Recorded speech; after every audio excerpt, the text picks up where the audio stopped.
If basic troubleshooting doesn't work, try more advanced fixes. Use the command line tool wsreset.exe to reset the Windows Store cache. Some users have found success enabling developer mode or modifying registry keys, disabling Smart Screen, but proceed with caution.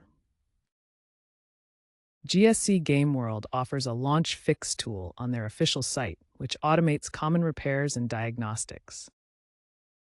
Check the official Stalker 2 support forum for specific error codes or issues reported by other players. If the game still fails to launch, gather detailed error logs and contact GSC support. They may request system information and crash dumps to diagnose the problem further.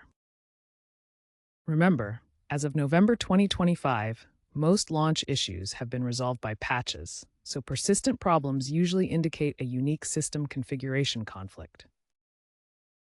Also be aware of high-end PC crashes due to shader compilation issues, which the launch fix tool can solve.